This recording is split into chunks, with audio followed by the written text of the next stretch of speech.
What's going on YouTube? Jay here, back with another video. So in this video I'm going to give you guys an update on my TURO business for the past couple months, ever since I listed the car on January 26th. So if you're new here, if you're planning on starting your TURO business, you might want to watch this. This is my first 2 months, so I'm going to give you guys all the details, how many bookings that I've gotten so far, and my earnings.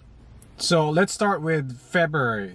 I've received 4 bookings, 3 of them canceled, and 1 renter. So let's I'll give you guys the details. The first one I received was on January 31st.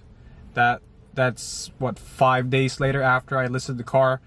The guy booked for a couple days, but then again he ended up canceling it because he said he booked the wrong date. Okay, that's fine. And then a week later, February 8th, I got another booking. This guy has several 5-star reviews. All of them are, great reviews. Good renter. He booked a car for about 5 days towards end of February. So he booked in advance. So he got a lot of discounts, early bird discount, multiple day discounts, and all that. So he booked the car, but unfortunately, a few days later, he also canceled for the same reason. The wrong date. Okay, that's fine. So I was a bit discouraged because of those 2 cancellations, but you know what, at least someone's actually seeing my car and they actually tried to book. So I guess I'm kind of like, I'm okay with it. And then I was telling myself that, okay, the 3rd one, I'm pretty sure that I'm gonna be able to rent my car to someone, right? So February 14, which is Valentine's Day, I was at the store buying some stuff for my wife, and I got a notification from TURO that reads that you need to get the car ready for someone, and he's gonna pick it up at 12 noon. So when I received that notification, it was 9:30. So I only have about 2.5 to 3 hours to prep the car, get the car ready, do all the pre-trip photos, the check-in process. So I had to rush at the store, went home, dropped all the stuff, and then started the pre-trip photos, cleaned it a little bit. While I was waiting for the renter, this is the interesting part about this this booking. So this guy, I was looking at his profile. He has 4-star reviews. One gave him a 1-star because of he ended up curbing a couple of his wheels, and also the it smelled like cigarettes. So that comment was posted a month before. So it was posted in January. So I was kind of like a bit iffy about that, but I'm like, you know what, if I'm gonna encounter a bad renter anyway, so you know what, I'll do it. So he was supposed to pick up the car at 12 noon, and I was already at the meetup spot, and he sent me a text message 15 minutes later.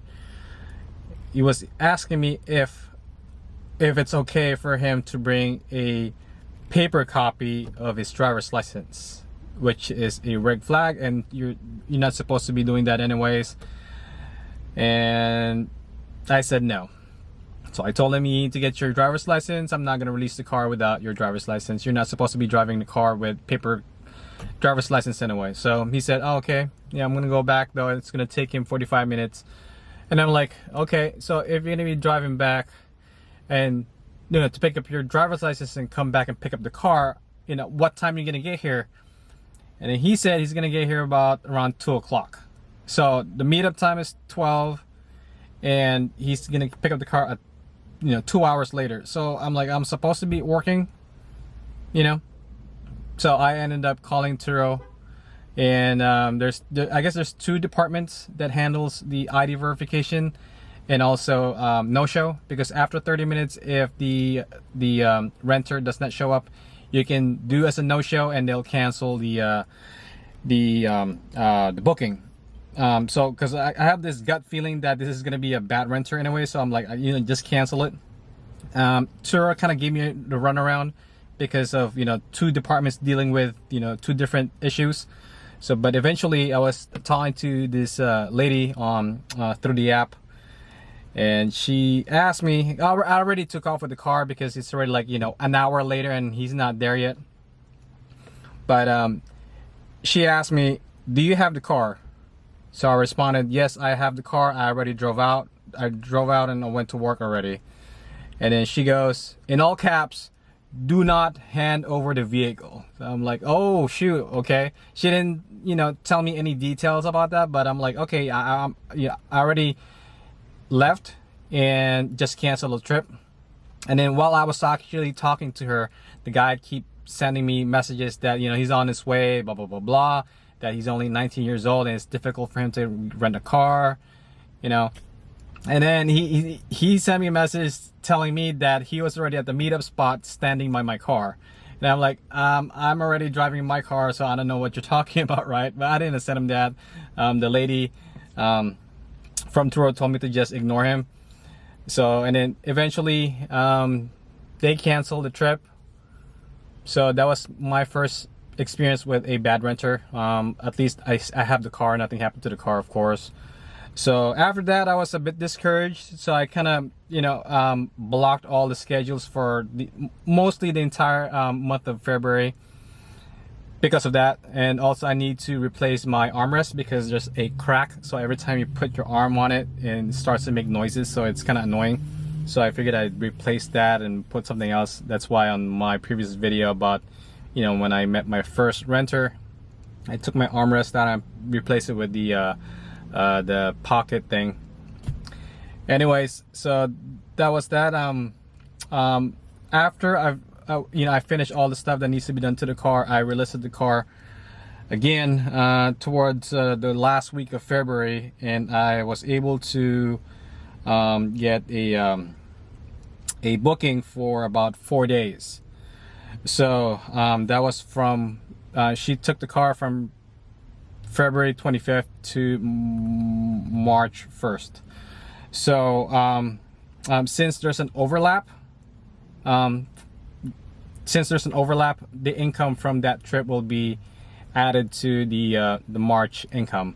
So in February, I only made $26 because I got a cancellation fee from that bad renter, and also I didn't get the earnings from that person that booked from February 25th to March 1st, since that's going to be going to March earnings. So that was that. So now let's get on to March bookings, which is going to be interesting because I have gotten about 1, 2, 3, 4, 5, 6, 7. I've gotten 7 bookings so far in March. All of them have 5-star reviews. Everything's perfect, no problems with the renters whatsoever. So that was really good. I'm not gonna get any more details because, you know, everything's fine anyways. The only thing that I need to get used to is that I need to, well, I forgot, maybe about 80% of all my renters, they want me to deliver the car to them. And the thing about that is I don't know how to price the delivery fee. But, you know, I should know better because I'm an Uber driver. I should have just gotten to the app and checked to see how the rates are going to the destination. So my delivery fee was really inexpensive, only 15 bucks. That was my mistake. I should have raised it a bit higher. So I've learned my lesson on that one. But it's, you know, it's part of the process and I'm still learning. But at least, you know, it's something that I know that I can, you know, correct for, you know, for future bookings. But anyway, so for the month of March, let's look at the app here. I'm going to show you guys a screenshot of my earnings. So you can see on for February, I only have like this very small amount of $26. And then for March, I've already gotten $684. And then the car is actually currently out. They went to Lake Tahoe. He'll be back on the 31st. So once I get the car back, I will be receiving another $202. So all in all, that's about 900 so far for the past couple months. You know, since I listed the car. I mean, February is pretty much like, you know, nothing anyways. This is, I went full-time on TURO in March, so it's pretty good so far.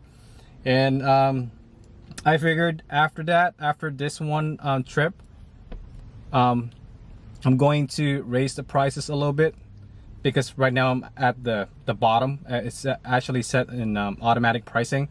So I raised my prices up from $50 to $54, and also raised my my delivery fee from $15. I doubled it up to $30 because it's actually quite expensive for just one trip. You know, within 10 miles is usually, you know, $15 to $20 depending on the time. Sometimes, you know, Uber has surges. So the funny thing about that is, after I did that, a couple of days later, I got a booking for about 5 days for April. So after the guy returns the car on March 31st, I'll have the car for just a day, and then the following day someone, or actually need to deliver the car to Long Beach Airport and meet the renter over there. So luckily for me, you know, I've changed all my prices already. You know, I doubled up the rent, doubled up the delivery fee, and my pricing. So I went up from 50 to 54.